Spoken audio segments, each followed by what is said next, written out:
Good morning সবাইকে। সকালে অফিসের জন্য রেডি হয়ে একবার আয়নায় নিজেকে দেখে দিলাম কতটা অগোছালো হয়ে আমি চাই। তারপরে বেরোনোর আগে আমার ভাইকে আদর করতে হয়। ও রোজ কিন্তু আমাকে ছাড়তে চায় না, আজকেই দেখলাম একটু চুপচাপ। তারপর গাড়ি বার করার আগে এই বোনকে, এর নাম হচ্ছে চিংড়ি, চিংড়ি বাবু, এই চিংড়ি বাবুকে আদর করতে হবে। আদরও কি ঠেলা দেখ, ও প্রথমেই আমার গায়ে উঠবে, গায়ে উঠে এরকম ভাবে দাঁড়িয়ে থাকবে আর আমাকে ওকে আদর করতে হবে, নাহলে গাড়ি নিয়ে একদম বিরক্ত দেবে, গাড়ির সামনে শুয়ে পড়ে। সুতরাং আদর তো করতেই হবে। তারপরে অফিসে পৌঁছে গেলাম। মাঝখানে অনেকটা জার্নি, কিন্তু সেটা দেখায়নি আজকে। অফিসে পৌঁছে তারপরে লিফটে করে পৌঁছে গেলাম 3rd ফ্লোর।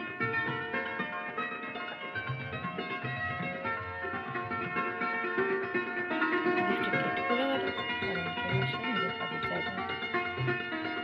এখান থেকে ঠিক বাঁ দিকে যেতে হবে।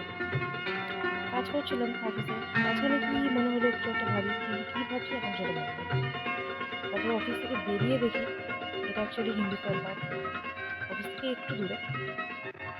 তো আমি কিন্তু হিন্দুস্তান পার্কের প্যান্ডেল তোমাদের দেখালাম না, তোমরা ওটা নিজেরা দেখে নিও। এরা পুজোর সময় এরকম গান হলে কিরকম গানটা শোনে।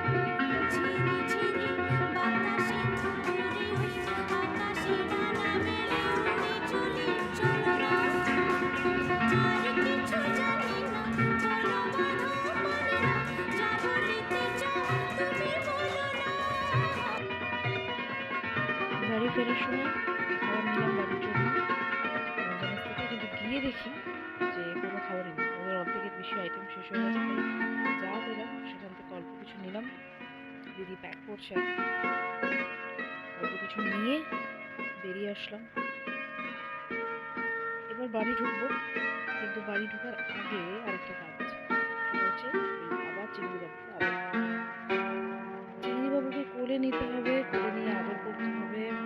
দেখো কত আদর শিখেছে, আবার গাড়ির উপরেও বসাতে হবে। আসলে সারাদিন কাজের পর বাড়ি ফিরে যখন চিংড়িবাবুকে আর ভাইকে আদর করি এবং ওরাও আমাকে আদর করে, তখন সারাদিনের কাজের প্রেশার মনে হয় যে কিছুই না। ওদেরকে ওদের দুজনকে দেখলেই মনটা একদম ভালো হয়ে যায়। দারুণ লাগছে। সারাদিন আমার জন্য নিঃস্বার্থভাবে অপেক্ষা করে বসে থাকে, তারপর তো এইটুকানি ওদের পাওয়া না। ভিডিওটা ভালো লাগলে লাইক, কমেন্ট আর শেয়ার করতে ভুলো।